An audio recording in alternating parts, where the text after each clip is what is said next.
Savings gives you leverage. Savings gives you backing. Savings is those 100 people standing behind you where people say, I'm not gonna mess with you, or I'm gonna do business with you because you got a lot of backing.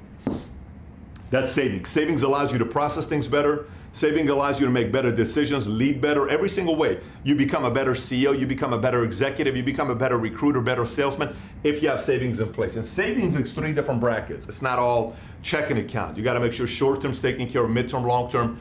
If you're single right now, you might say, I don't have any kids, I don't have to worry about my kids. Then it's all short-term, fine. If you got kids, you're married, you gotta make sure mid-term. If you got an 8-year-old daughter, 10 years college that's 18 years old, you gotta think about these types of things. If you got a 16-year-old daughter, 10 years, 26, marriage, in your culture, do they pay? How much do you need to set aside? Is $50,000 a wedding? I don't know those numbers. But you need to be prepared for it because that time is coming very, very quickly. Liquid. Let me tell you why liquid. You'll see a lot of people who all of a sudden their net worth will go from 0 to $17 million on real estate because the economy is doing very well. And it's all good. So everybody says, oh my gosh, that guy's such a genius. He's so great, he's so awesome, he's so this.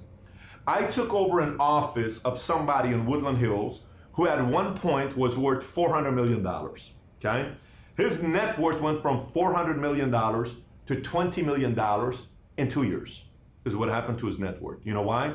Because he was all real estate, and he wasn't liquid. And he thought real estate, the mortgage, all this stuff was gonna constantly go up and up and up and up, and he was eventually gonna be a multi-billionaire.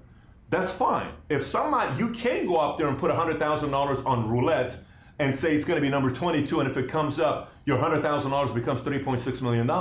There is a 1 in 36 chance that it's gonna happen. So if it happens to somebody, it's awesome. That happens to a lot of people that become billionaires because they were at the right place, right time, real estate, all this stuff. That does happen. But I don't bet my money on exceptions. I bet my money on predictability factors. Let me elaborate. Every 10 years in the world or in a country, typically in America, some countries is more, but ours is generally 10 years.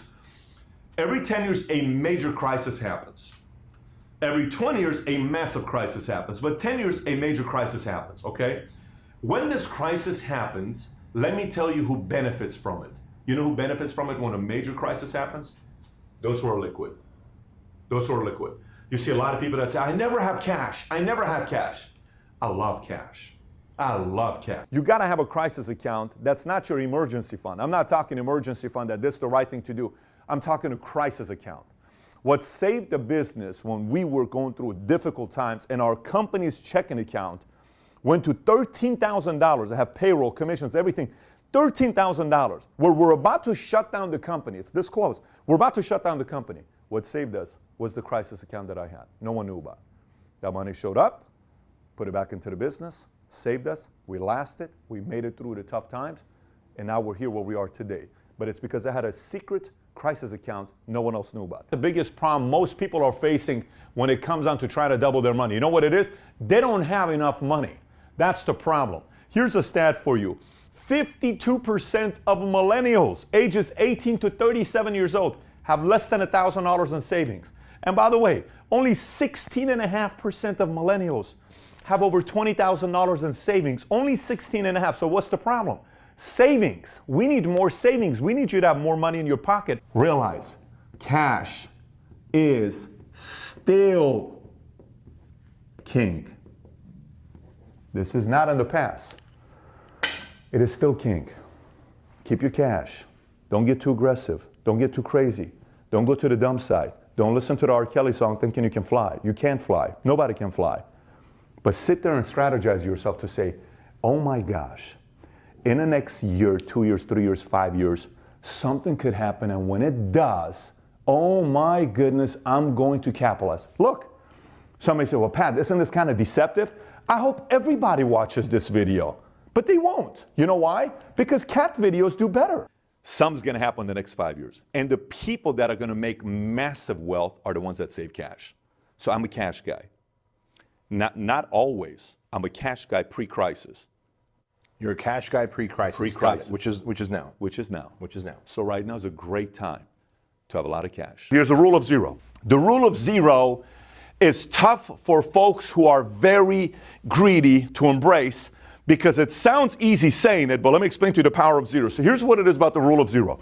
When 2008 took place, a lot of people lost money. You know, they were talking about the 401ks, now the 201k. I had clients, I would go look at their statement. They would say, I only have $380,000. I'm like, that's not bad for you. She says, well, this used to be $790,000. Well, that's a pretty bad thing right there.